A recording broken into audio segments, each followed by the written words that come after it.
नमस्कार साथियों, आप सभी का फिर से स्वागत है मेरे चैनल राधे हिंदी एकेडमी पर। तो आज के वीडियो लेक्चर में हम बात करेंगे जो हमारी यूजीसी नेट का जो सिलेबस था उसमें हमने यूनिट 7 से स्टार्ट किया था। तो यूनिट 7 जो है, यूनिट 7 में हमारी हिंदी कहानियाँ हैं। तो उन्हीं हिंदी कहानियों की श्रृंखला में हम 4 कहानी कर चुके हैं। आज जो हमारी अगली कहानी है वो कहानी है हमारी दुनिया का सबसे अनमोल रतन, जिसके रचयिता मुंशी प्रेमचंद जी हैं। तो आज हम इसी कहानी का मूल पाठ का अध्ययन करेंगे। दरअसल में अब तक आपको एक ही कहानी में उसका तथ्यपरक अध्ययन एवं मूल पाठ का अध्ययन कराता आ रहा था। तो इसमें कुछ कहानियाँ अब लंबी आने वाली हैं, तो इसमें हम ये करेंगे कि पहले हम कहानी का मूल पाठ करेंगे, फिर उसके बाद नई वीडियो में मैं आपको उसके जो तथ्यपरक अध्ययन है वो कराऊँगा। तो इससे उन बच्चों को फ़ायदा होगा जिन्होंने कहानियाँ पढ़ रखी हैं। अगर वो सिर्फ उनका तथ्यपरक अध्ययन जानना चाहते हैं, उनके बारे में जो जो बातें हैं मुख्य वो जानना चाहते हैं, तो वो डायरेक्ट उस वीडियो के माध्यम से देख सकते हैं। तो चलिए दोस्तों, आज हम अपनी कहानी का इसका मूल अध्ययन करेंगे। तो दोस्तों, आज की कहानी हमारी दुनिया का सबसे अनमोल रतन, ये है मुंशी प्रेमचंद जी की। ठीक है, तो ये कहानी किसकी है? ये कहानी है हमारी मुंशी प्रेमचंद जी की, मुंशी प्रेमचंद जी की। पर हम इसके प्रकाशन की बात करें तो ये 1907 में प्रकाशित हुई थी।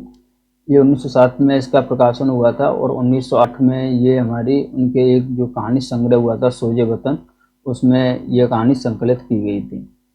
तो इस कहानी की हम बात करें तो इस कहानी में क्या है कि मुंशी प्रेमचंद जी ने उस समय जो हमारे स्वाधीनता आंदोलन चल रहा था, जो हमारे देश की आज़ादी के लिए जो संघर्ष किए जा रहे थे, प्रयास किए जा रहे थे, तो उन्हीं में उन्होंने जो सिपाही की भूमिका है, उस सिपाही को महत्व देने के लिए जो क्रांतिकारी सिपाही थे, जो देश की आज़ादी के लिए लड़ रहे थे, तो उनका योगदान, जो सिपाही थे वो तो अपने क्रांतिकारी जो हमारे आंदोलन चल रहे थे उनमें संपूर्ण रूप से भाग ले रहे थे। लेकिन जो हमारा लेखक वर्ग था वो अपना क्रांतिकारी में योगदान कैसे दें, तो वो अपने लिखने के माध्यम से दे रहे थे। तो उसी में मुंशी प्रेमचंद जी ने इस कहानी में जो सिपाही है उसके योगदान की चर्चा की है कि उसका योगदान दुनिया का सबसे अनमोल रतन है।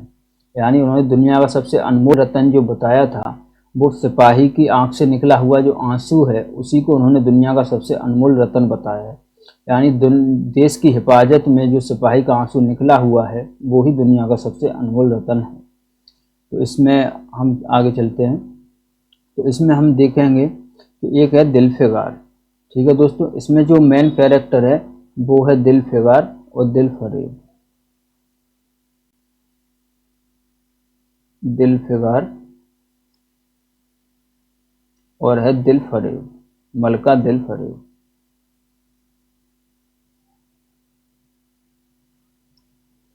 तो इसमें उन्होंने बताया है कि ये दिलफिगार है, ये प्रेमी है, और इसकी जो प्रेमिका है वो है मलका दिलफरेब। तो इन दोनों के माध्यम से ही बताया है कि मलका दिलफरेब है, वो अपने प्रेमी दिलफिगार से बोलती है कि अगर तुम मुझे चाहते हो या मुझसे प्रेम करते हो तो मेरे लिए तुम दुनिया की सबसे अनमोल रतन जो चीज़ है, यानी दुनिया की जो सबसे अनमोल चीज़ है वो ला करके दे दो, तो मैं आपको अपना प्रेमी स्वीकार करूंगी। तो कहानी में देखते हैं हम, चलो हम कहानी पढ़ते हैं। तो दिलफिगार एक कटीले पेड़ के नीचे दामन चा किए बैठा हुआ खून के आंसू बहा रहा था। वह सौंदर्य की देवी यानी मलका दिलफरेब का सच्चा और जान देने वाला प्रेमी था। उन प्रेमियों में नहीं जो इत्र फुलेल में बसकर और शानदार कपड़ों से सजकर आशिक के भेष में मासूकियत का दम भरते हैं, बल्कि उन सीधे साधे भोले भाले फिदाइयों में जो जंगल और पहाड़ों से सर टकराते हैं और फरियाद मचाते फिरते हैं। दिल फरेब ने उससे कहा था कि अगर तू मेरा सच्चा प्रेमी है तो जा और दुनिया की सबसे अनमोल चीज़ लेकर मेरे दरबार में आ, तब मैं तुझे अपनी गुलामी में कबूल करूंगी। तो दोस्तों ध्यान रखना, दिल फरेब ने क्या कहा है कि अगर तू मेरा सच्चा प्रेमी है तो जा और दुनिया की सबसे अनमोल चीज़ लेकर मेरे दरबार में आ, तभी मैं तुझे अपना प्रेमी कबूल करूंगी। अगर तुझे वह चीज़ न मिले तो खबरदार इधर रुख न करना, वरना सूली पर खिंचवा दूंगी। दिलफिगार को अपनी भावनाओं के प्रदर्शन का, शिकवे शिकायत का, प्रेमिका के सौंदर्य दर्शन का तनिक भी अवसर नहीं दिया गया और दिलफरेब ने ज्यों ही यह फैसला सुनाया, उसके चौबेदारों ने गरीब दिलफिगार को धक्के देकर बाहर निकाल दिया और आज 3 दिन से ये आफत का मारा आदमी उसी कटीले पेड़ के नीचे, उसी भयानक मैदान में बैठा हुआ सोच रहा है कि क्या करूं। दुनिया की सबसे अनमोल चीज़ मुझे मिलेगी नामुमकिन, और वह है क्या? कारून का खजाना, आबे हयात, खुसरो का ताज, जामे जम, तख्ते ताऊस, परवेज की दौलत नहीं, यह चीज़ें हरगिज नहीं। दुनिया में जरूर इनसे भी महंगी, इनमें भी अनमोल चीज़ें मौजूद हैं, मगर वह क्या है, कहाँ है, कैसे मिलेगी? या खुदा मेरी मुश्किल क्यों कर आसान होगी। दिलफिगार इन्हीं ख्यालों में चक्कर खा रहा था और अम्ल का कुछ काम न करती थी और अक्ल कुछ काम न करती थी। मुनीर सामी को हातिम सा मददगार मिल गया। दोस्तों ये बात ध्यान रखना, तुम मुनीर सामी को हातिम सा मददगार मिल गया था। ए काश कोई मेरा भी मददगार हो जाता, ए काश मुझे भी उस चीज़ का जो दुनिया की सबसे बेशकीमती चीज़ है नाम बतला दिया जाता। बला से वह चीज़ हाथ ना आती, मगर मुझे इतना तो मालूम हो जाता कि वह किस किस्म की चीज़ है। मैं घड़े बराबर मोती की खोज में जा सकता हूँ, मैं समुद्र का गीत, पत्थर दिल, मौत की आवाज़ और इनमें भी ज़्यादा बेनिशान चीज़ों की तलाश में कमर कस सकता हूँ, मगर दुनिया की सबसे अनमोल चीज़ यह मेरी कल्पना की उड़ान से बहुत ऊपर है। आसमान पर तारे निकल आए थे। दिलफिगार यकायक खुदा का नाम लेकर उठा और एक तरफ को चल खड़ा हुआ। भूखा प्यासा, नंगे बदन, थकन से चूर, वह बरसों वीरानों और आबादियों की खाक छानता फिरा। तलवे कांटों से छलनी हो गए, शरीर में हड्डियां ही हड्डियां दिखाई देने लगीं, मगर वह चीज़ जो दुनिया की सबसे बेशकीमती चीज़ थी न मिली और न उसका कुछ निशान मिला। एक रोज वह भूलता भटकता एक मैदान में जा निकला, जहाँ हजारों आदमी गोल बांधे खड़े थे। बीच में कई अमामे और चोगे वाले दड़ियल काजी अफसर सानी से बैठे हुए आपस में कुछ सलाह मशवरा कर रहे थे और इस जमात से दूर पर एक सूली खड़ी थी। तो दोस्तों ये दृश्य हमारा स्टार्ट होता है, यहाँ से आप ध्यान देना। सूली खड़ी थी। दिलफिगार कुछ तो कमजोरी की वजह से, कुछ यहाँ की कैफियत देखने के इरादे से ठिठक गया। क्या देखता है? तो दिलफिगार ने भी सोचा कि देखता हूँ मैं भी यहाँ पे क्या है। तो उसने क्या देखा कि कई लोग नंगी तलवारें लिए एक कैदी को, जिसके हाथ पैर में जंजीरें थीं, पकड़े चले आ रहे हैं। सूली के पास पहुंचकर जब सब सिपाही रुक गए और कैदी की हथकड़ियाँ बेड़ियाँ सब उतार ली गईं, इस अभागे आदमी का दामन सैकड़ों बेगुनाहों के खून के छींटों से रंगीन था। यानी जो कैदी था उसने बेगुनाहों को, बहुत कई लोगों का खून किया हुआ था, वही था, और उसका दिल नेकी के ख्याल और रहम की आवाज़ से जरा भी परिचित न था। उसे काला चोर कहते थे। दोस्तों ये बात ध्यान रखना, एक है इसमें ये काला चोर, तो वो काला चोर था, वो कैदी का नाम था, वो काला चोर के नाम से जाना जाता था।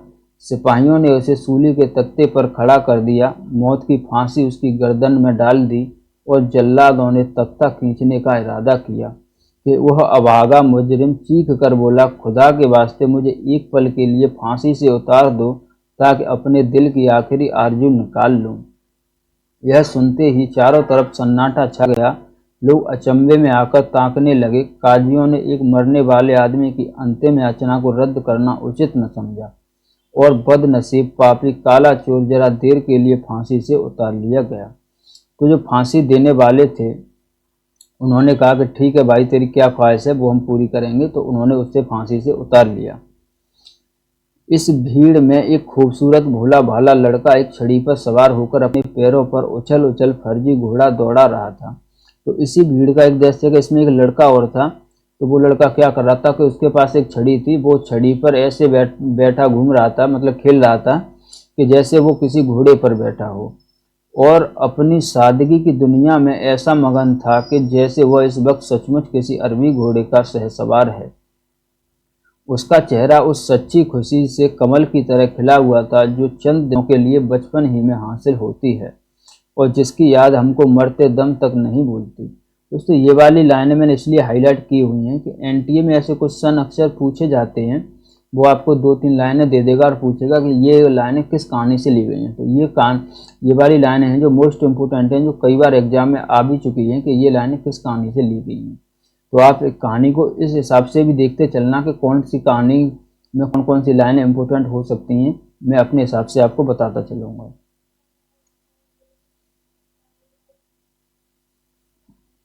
अपनी गोद में खिला रही थी, बदनसीब काला चोर फांसी से उतरा, हजारों आंखें उस पर गड़ी हुई थीं। वह उस लड़के के पास आया और उसे गोद में उठाकर प्यार करने लगा।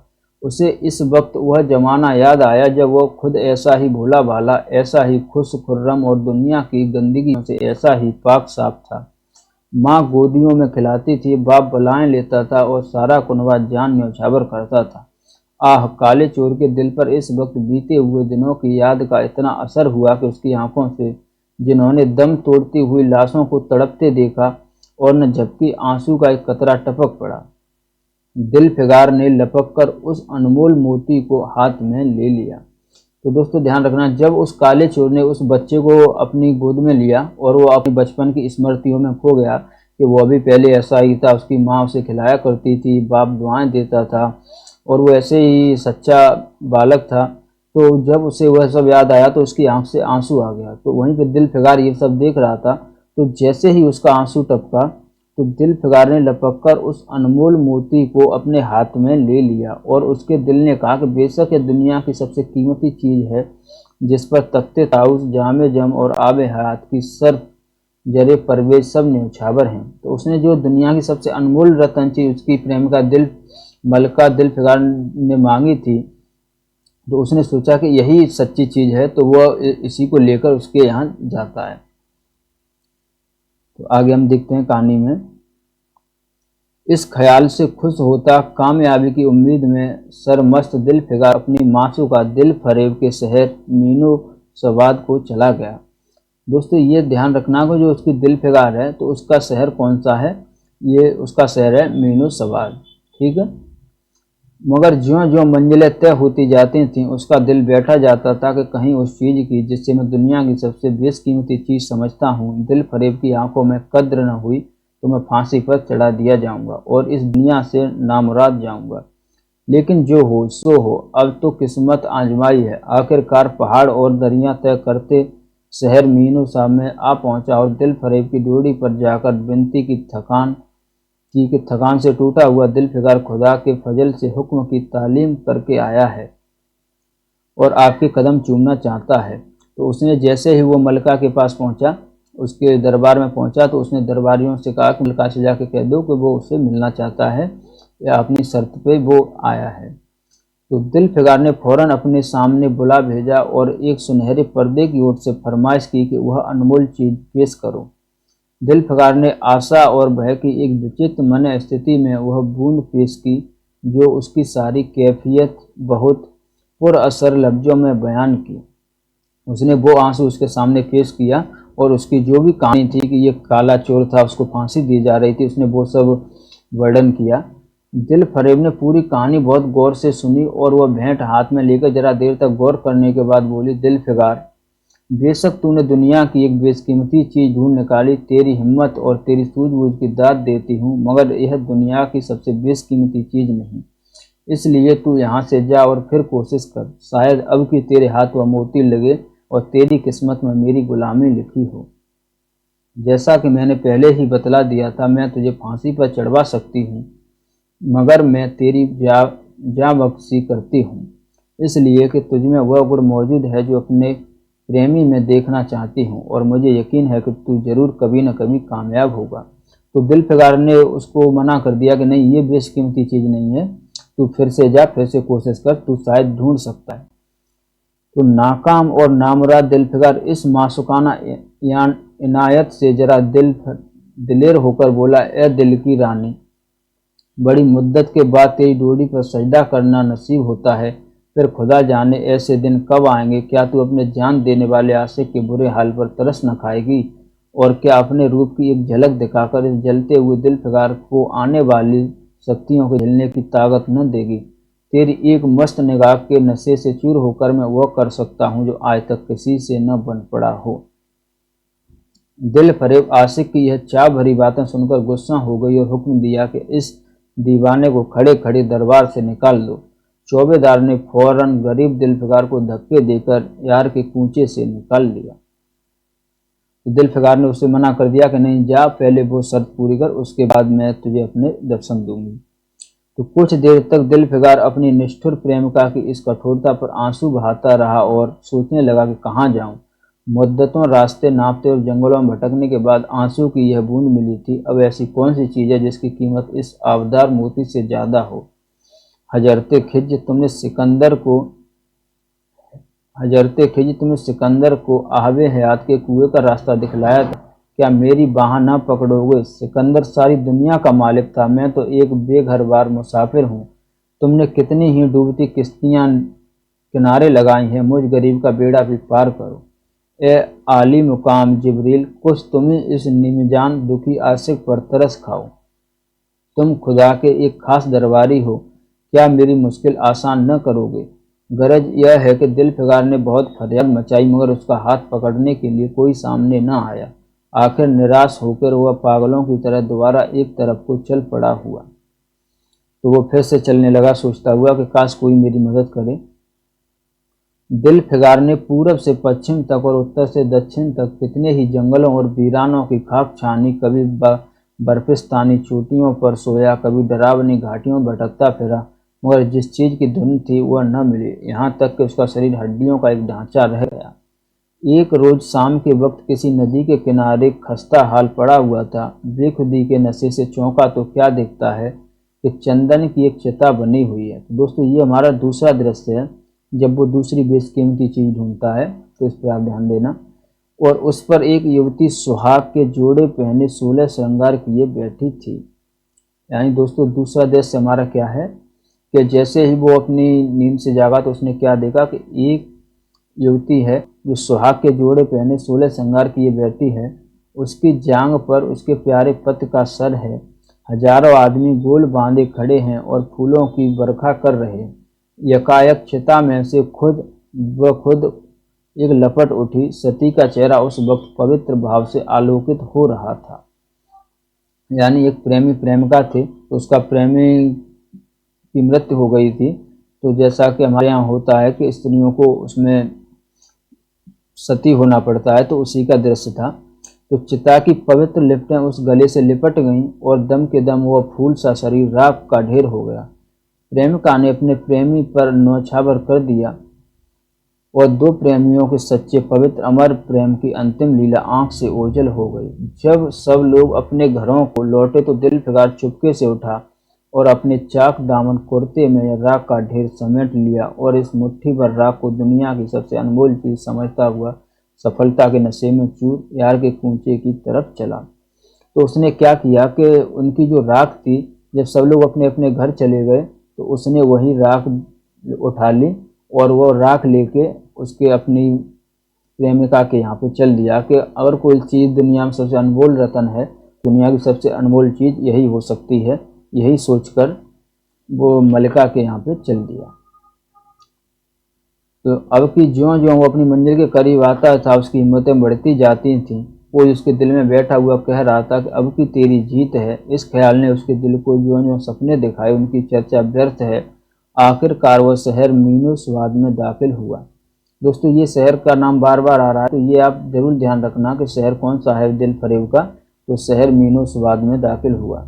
दिल फरेब की ऊंची डोरी पर जाकर खबर दी कि दिलफिकार सुरखरू होकर लौटा है और हुजूर के सामने आना चाहता है। दिल फरेब ने जावाज आशिक को फौरन दरबार में बुलाया और उस चीज के लिए जो दुनिया की सबसे बेशकीमती चीज थी हाथ फैला दिया। दिलफिकार ने हिम्मत करके उसकी चांदी जैसी कलाई को चूम लिया और मुट्ठी भर राख को उसकी हथेली में रखकर सारी कैफियत दिल को पिघला देने वाले लफ्जों में कह सुनाई और सुंदर प्रेमिका के होठों से अपनी किस्मत का मुबारक फैसला सुनने के लिए इंतजार करने लगा। तो उसने क्या किया कि अपनी जो प्रेमिका थी मलिका दिल फरेब, तो उसको उसने हाथ बढ़ाने को कहा। उसने वही मुट्ठी भर राख उसके हाथ में रख दी और सारी कहानी सुनाई।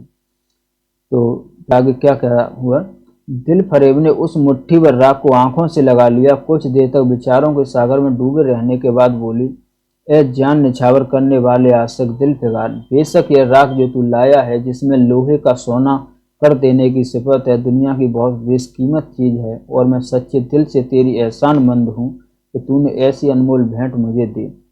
मगर दुनिया में इससे भी ज़्यादा अनमोल कोई चीज़ है, जा उसे तलाश कर और तब मेरे पास आ। मैं तहे दिल से दुआ करती हूँ कि खुदा तुझे कामयाब करे। यह कहकर वह सुनहरे पर्दे से बाहर आई और मासूकाना अदा से अपने रूप का जलवा दिखाकर फिर नज़रों से ओझल हो गई। एक बिजली थी कि कौंधी और फिर बादलों के पर्दे में छिप गई। अभी दिल फिगार के होश हवास ठिकाने पर न आने पाए थे कि चौबेदार ने मुलायमियत से उसका हाथ पकड़कर यार की पूछ से उसको निकाल लिया, और फिर तीसरी बार वह प्रेम का पुजारी निराश हो के अथाह समुद्र में गोता खाने लगा। तो उसकी जो प्रेमिका थी मलका दिल फरेब, उसने उसको एक झलक तो दिखा दी। जब तक वह झलक उसको देखता तब तक दिल उसकी मलका उसकी प्रेमिका जा चुकी थी। फिर उसके चौबेदारों ने उसे बाहर निकाल दिया। दिल फिकार का हिसाब छूट गया। उसे यकीन हो गया कि मैं दुनिया में इसी तरह नासाद और नामुराद मर जाने के लिए ही पैदा हुआ हूँ, और अब इसके सिवा कोई चारा नहीं कि किसी पहाड़ पर चढ़कर नीचे कूदूं पड़ूं, ताकि मासूम के जुल्मों की फरियाद करने के लिए एक हड्डी भी बाकी न रहे। वह दीवाने की तरह उठा और गिरता पड़ता एक गगनचुंबी पहाड़ की चोटी पर जा पहुंचा।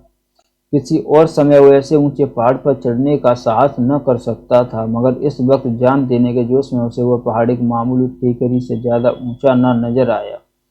करीब था कि वह नीचे कूद पड़े कि एक हरे हरे कपड़ों में पहने हुए, एक हरा अमामा बांधे एक बुजुर्ग एक हाथ में तस्वीर और दूसरे हाथ में लाठी लिए बरामद हुए और किस्मत बढ़ाने वाले स्वर में बोले, दिल फिगार नादान, दिल फिगार, यह क्या बुजदिलों जैसी हरकत है। तू मोहब्बत का दावा करता है, तुझे इतनी भी खबर नहीं कि मजबूत इरादा मोहब्बत के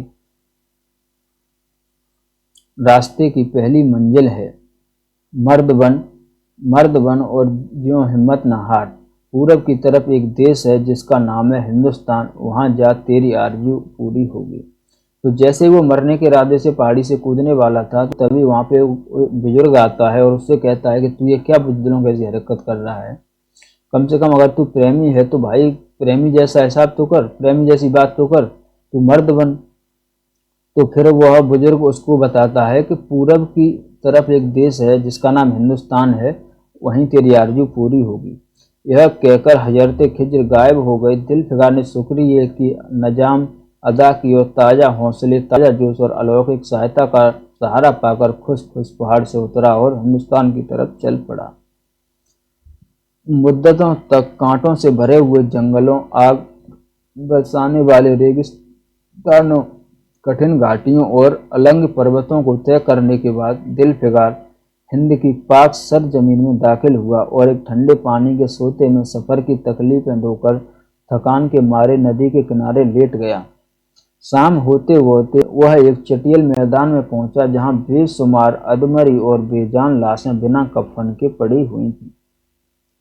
तो वह हिंदुस्तान में जैसे ही उसने प्रवेश किया, तो फिर वो एक मैदान में आया, तो उसने क्या देखा कि उस मैदान में बहुत सी लाशें पड़ी हुई हैं जिन पे कफन भी नहीं है और उन पे चील कोए उड़ रहे हैं। तो चील कोए और बहसी दरिंदे मरे हुए पड़े थे और सारा मैदान खून से लाल हो रहा था। यह डरावना दृश्य देखते ही दिल फिगार का जी दहल गया। या खुदा, किस मुसीबत में जान फंसी। मरने वालों का कराहना, सिसकना और एड़ियां रगड़कर जान देना, दरिंदों का हड्डियों को नोचना और गोश्त के लोथड़ों को लेकर भागना, ऐसा हौलनाक सीन दिल फिगार ने कभी न देखा था। यकायक उसे ख्याल आया, यह लड़ाई का मैदान है और यह लाशें सूरमा सिपाहियों की हैं। इतने में करीब से कराहने की आवाज़ आई। दिल फिगार उस तरफ फिरा तो देखा कि एक लंबा तंगड़ा आदमी, जिसका मर्दाना चेहरा जान निकालने की कमजोरी से पीला हो गया है, जमीन पर सर झुकाए हुए पड़ा है। सीने से खून का फव्वारा जारी है, मगर आबदार तलवार की मूठ पंजे से अलग नहीं हुई है। यानी जब वो इसने ये तीसरा दृश्य है दोस्तों, तो इस तीसरे दृश्य में वो क्या दिखता है कि एक लड़ाई का मैदान है, उसमें बहुत से सिपाही बेघाल पड़े हुए हैं। तो उसने देखा कि उनमें से एक सिपाही जिंदा है जो अपनी आखिरी सांसें ले रहा है, तो वह उसके पास जाता है और देखता है कि वो उसके सीने से खून का फुब्बारा निकल रहा है। तो फिर वो क्या देखता है, दिलफिगार ने एक चीथड़ा लेकर घाव के मुंह पर रख दिया ताकि खून रुक जाए और बोला, ए जवां मर्द, तू कौन है? जवां मर्द ने यह सुनकर आंखें खोली और वीर की तरह बोला, क्या तू नहीं जानता मैं कौन हूँ? क्या तूने आज तक इस तलवार की काट नहीं देखी? मैं अपनी माँ का बेटा और भारत माँ का सपूत हूँ। यह कहते कहते उसकी तोरियों पर बल पड़ गए। पीला चेहरा गुस्से से लाल हो गया और आबदार शमशीर फिर अपना जौहर दिखाने के लिए चमक उठी। दिलफिगार समझ गया कि यह इस वक्त मुझे दुश्मन समझ रहा है। नरमी से बोला, ए जमावर्द, मैं तेरा दुश्मन नहीं हूँ, अपने वतन से निकला हुआ एक गरीब मुसाफिर हूँ। इधर भूलता भटकता आ निकला, बराए मेहरबानी मुझसे यहाँ की कुल कैफियत बयां कर।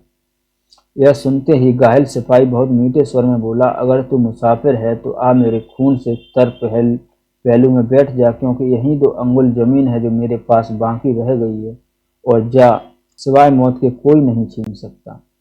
अफसोस है कि तू यहाँ ऐसे वक्त में आया जब हम तेरा आतिथ्य सत्कार करने के योग्य नहीं। हमारे बाप दादा का देश आज हमारे हाथ से निकल गया और इस वक्त हम बेवतन हैं। मगर पहलू बदलकर हमने हमलावर दुश्मन को बता दिया कि राजपूत अपने देश के लिए कैसी बहादुरी से जान देते हैं। तो वो 20 सिपाही कौन था? दोस्तों ये बात ध्यान रखना कि जो 20 सिपाही था वो एक राजपूत सैनिक था। ठीक है, 20 सिपाही जो था जिससे दिलफरेब मिला था वह एक राजपूत सैनिक था, ये बात ध्यान देना। यह आसपास जो लाशें तू देख रहा है उन लोगों की हैं जो इस तलवार के घाट उतरे हैं मुस्कुराकर, और गोया कि मैं बेमतलब हूँ, मगर गनीमत है कि दुश्मन की जमीन पर मर रहा हूँ।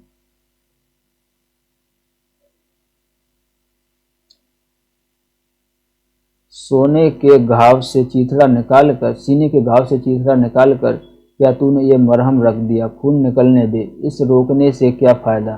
क्या मैं अपने ही देश में गुलामी करने के लिए जिंदा रहूं? नहीं, ऐसी ज़िंदगी से मर जाना अच्छा है, इससे अच्छी मौत मुमकिन नहीं।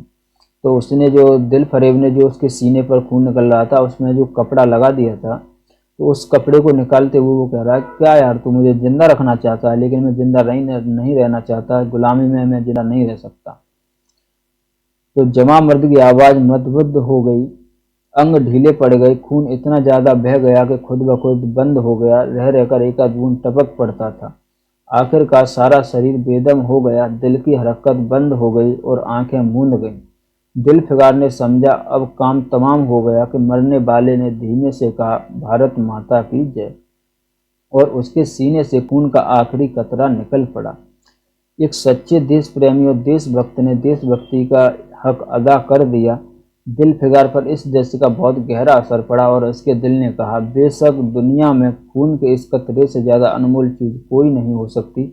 उसने फौरन उस खून की बूंद को, जिसके आगे यमन का लाल भी हेच है, हाथ में ले लिया और इस दिलेर राजपूत की बहादुरी पर हैरत करता हुआ अपने वतन की तरफ रवाना हुआ और शक्तियाँ झेलता आखिरकार बहुत दिनों के बाद रूप की रानी मलका दिलफरेब की डोरी पर जा पहुंचा और पैगाम दिया कि दिलफिगार सुरखरू कामयाब होकर लौटा है और दरबार में हाजिर होना चाहता है। दिलफरेब ने उसे फौरन हाजिर होने का हुक्म दिया। खुद हस्बे मालूम सुनहरे पर्दे की ऊँट में बैठी और बोली, दिलफिगार, अब कि तू बहुत दिनों के बाद वापस आया है, ला दुनिया की सबसे बेशकीमत चीज़ कहाँ है?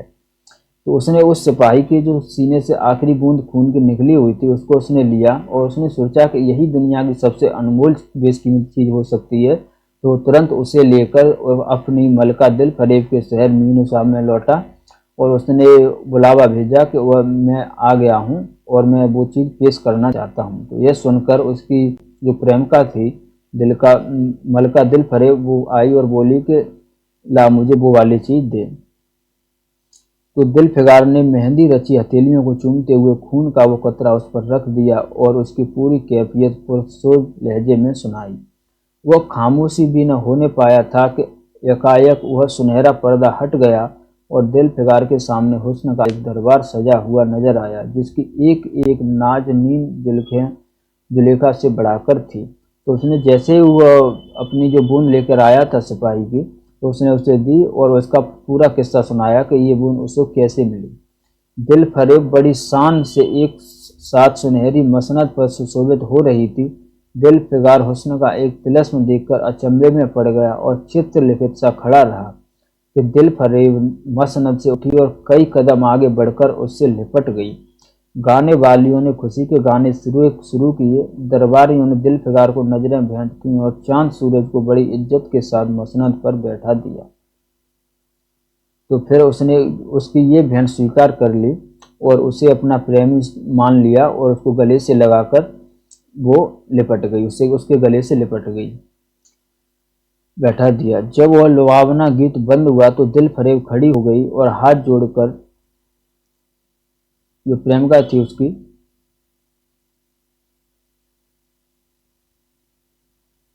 सॉरी दोस्तों, एक मिनट रुकना।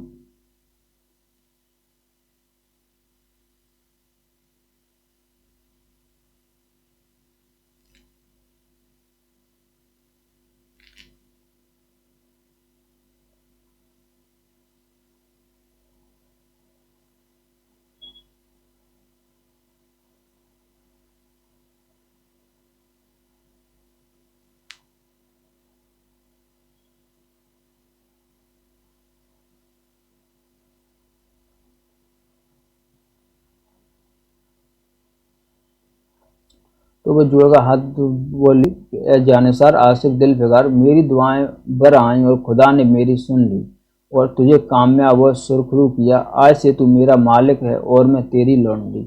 यह कहकर उसने एक रत्न जड़ित मंजूसा मंगाई और उसमें से एक तख्ती निकाली जिस पर सुनहरे अक्षरों में लिखा हुआ था, खून का वो आखिरी कतरा जो वतन की हिफाजत में गिरे दुनिया की सबसे अनमोल चीज़ है। तो दोस्तों उसने कौन सी उसकी भेंट स्वीकार की? तो उसने यही की कि खून का वो आखिरी कतरा जो वतन की हिफाजत में गिरे दुनिया की सबसे अनमोल चीज़ है। तो दोस्तों कहानी कैसी लगी आपको? एक बार आप स्वयं अध्ययन करना। ये कहानी आपको मेरे Telegram channel Radhe Hindi academy पर मिल जाएगी। आप वीडियो को डिस्क्रिप्शन में जाकर मेरे चैनल से जुड़ सकते हैं। तो अब आपको जैसी कहानी लगी, जो जो मैंने आपको बताया वो आपने अध्ययन किया, उसके लिए धन्यवाद। तो अब नेक्स्ट वीडियो में मैं इस कहानी का जो भी तथ्यपरक अध्ययन है, जो भी इस कहानी से जुड़े हुए मुख्य बिंदु हैं, उन पर मैं चर्चा करूँगा। तो धन्यवाद दोस्तों।